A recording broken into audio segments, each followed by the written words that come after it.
happening from all of these people in the audience. And that's very, very normal. So I think one of the things to tell yourself, or remind yourself, is that adrenaline response, that first kick of adrenaline, where you start feeling like the shakes are starting, I want to run away, even though you've prepared this so beautifully. That initial kind of chemical reactions happening in our body is like 30 seconds. So you just got to ride it out. If you start trying to fight it, that's when your body goes, wait a minute, well, maybe I need to put more adrenaline in. So just take 30 seconds, go, you know what, I'm going to feel a little bit off for about 30 seconds. My body is trying to protect me from the scary flute players, and we're just going to get through it. Studies show most people actually perform at a higher level with an adrenaline kick, just a little bit. It's just finding where is the optimum amount, right? And the more you perform, the more you'll find that. So trust yourself and trust your preparation because it's working really well. You sound lovely. So dynamic-wise, what are you thinking for this piece? I'm really thinking about the fact that it's Baroque, so I'm trying not to, there's a tendency to crescendo and decrescendo a lot and make it very romantic sounding. So I'm trying to get these sort of terrace dynamics and keep the forward momentum. But also it's very repetitive, right? So I'm trying to get, especially that first theme, have sort of, if it's forte, then where it is, and then it goes on to piano, make it a character difference as well. Using different tone color, that kind of thing. At the end of each phrase, I'm thinking about the phrase that's coming next. So I have this one I'm tapering because there's a forte and I want to make an impact. But I'm also tapering the next one because I wanted to lead into the piano. So it just depends on which variation I'm going between. Okay. And I can hear it, when you get to fortes especially, it sounds full and rich and like your happy place. Is that true? I think my tendency when I get nervous is to cut out my air. So then my piano is typically my happy place when I'm practicing. And then when I get nervous, I drop the air support. Got it. Yep. Okay. So that means that the pianos that you've cultivated in the practice room are not translating to the stage. Okay.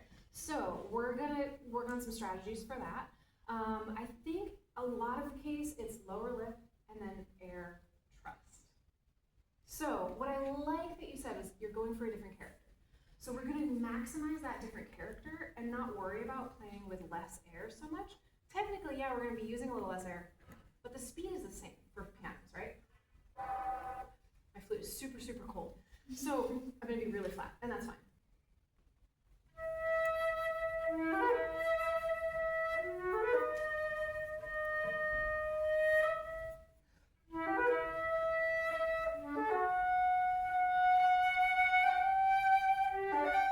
And yeah, I'm making up some notes, whatever. So the piano I'm going for is not actually something that's small. I'm trying to project all the way to the back. It takes a lot of air, and my core is working for it. It's working more than if I were like that, whatever. You're kind of hanging from the monkey bars. There's a core support there, but the soft stuff is where you are doing the very, very slow crunches. Okay? So, can we go from the beginning? When you get to the piano, don't think about less air. Think about a bit more structure with the lower lip, a lot of core, and an air speed that's fast enough to get to the back. Okay?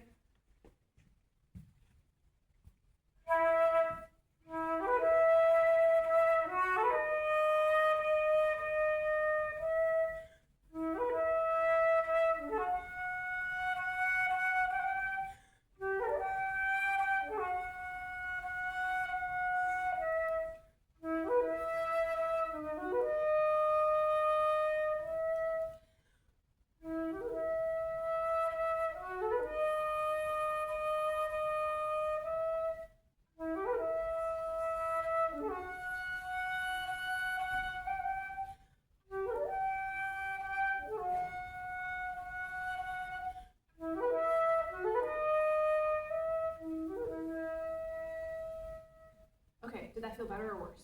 Better. Better? Okay, great. Then the next step is visualizing the air. So, can you visualize your air as a physical object.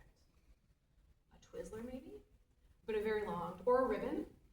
Something that has 3D dimensions would help, so I go with the Twizzler. But it's a Twizzler that goes all the way out to the back of the hall. Now, with this Twizzler concept, it's a column of air that's coming through, right? So the Twizzler is in your mouth, and the aperture is being formed around said Twizzler, okay?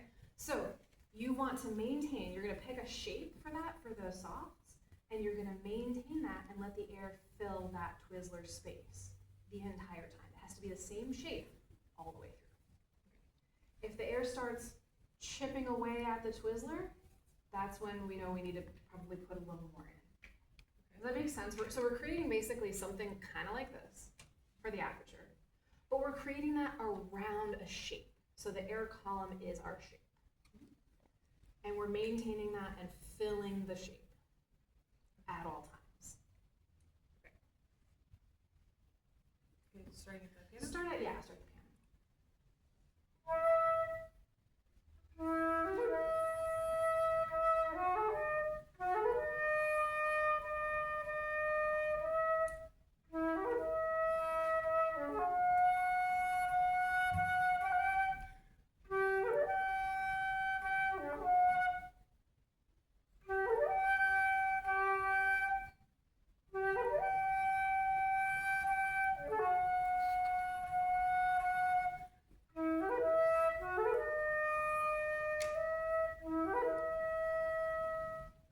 Feels super weird, right? Yes. Yeah. What does it sound like compared to the first version? It sounds smoother. Smoother. Yeah. So we're getting a smoother trajectory of air. The piano itself is more stable. You identified, of course, when we have that one, when you've got those grace notes heading up, there's a break between some of the notes, and that's where it's not cooperating as well. So that's what you repeated a couple of times. The feel of it, though, although it's weird, is working for you. Okay. So we're gonna find another piano spot. Ooh, did you play this one? Yeah. Okay. So let's try it here. Same idea, and you can take it a little under tempo.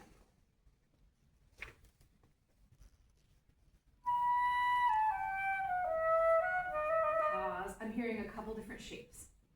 So your aperture is shifting, not a lot, but it's going ya da da da da. It's trying to almost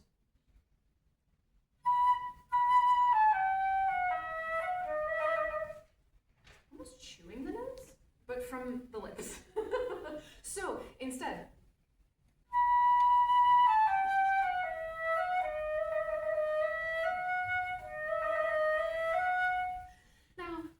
there's still some movement there, right? There's the air moving through the aperture, but we're fighting to keep it the same. Keep the shape the same. Allow the air column to become a physical entity.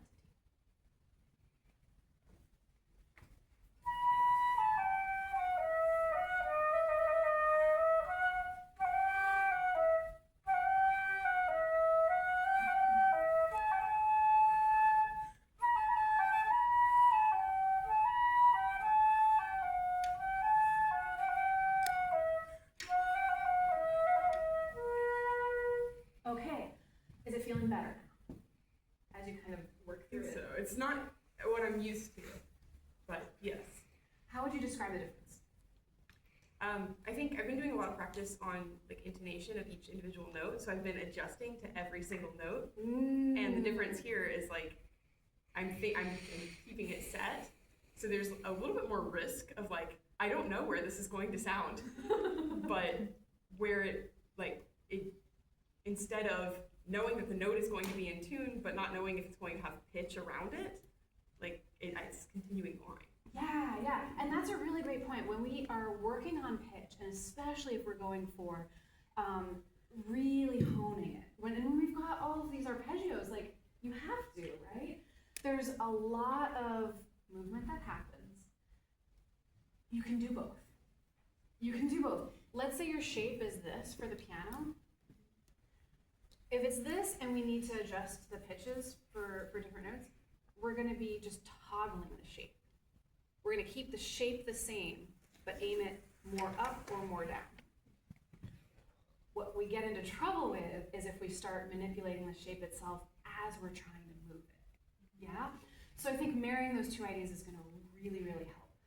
One of the things that I've heard, when you hear these amazing players, the person I'm thinking of, Yubin Kim, San Francisco. So he gave a class for Diana Morgan's online flute studio, and her studio, if you don't follow her on Instagram, often you can just join and audit her master classes. So I went to one of his last spring, and I was listening to him play, and there are a lot of post-grads in this class. And so they're playing over Zoom, he's exampling things and showing them, and they're playing, and these are all amazing players, right? They're all fantastic, and I'm hearing some pitch things happen with the students, but not with Yubin Kim. Now, of course, Yubin Kim is probably practicing like 8 hours a day. I mean, and he's got a lot of experience behind him. But what I was noticing is he sounds more in tune, and he is putting air through solidly all the time. It almost sounds like, at least over Zoom and kind of up close with the microphone close. I'm going to ignore the dynamics for right now, but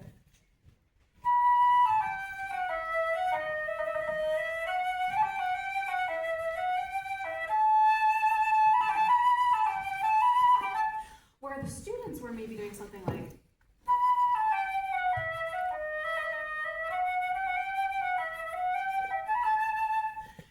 and just hearing it when you don't have to play is like, oh, well, like, of course. So I think if we keep the shape the same and then just toggle it up or down, using the lower lip most often, but both are going to help, but keep the shape the same, you're going to be happy with the pitch and you're going to get the piano that you like. Yeah. Nice job. Thanks, Nikki.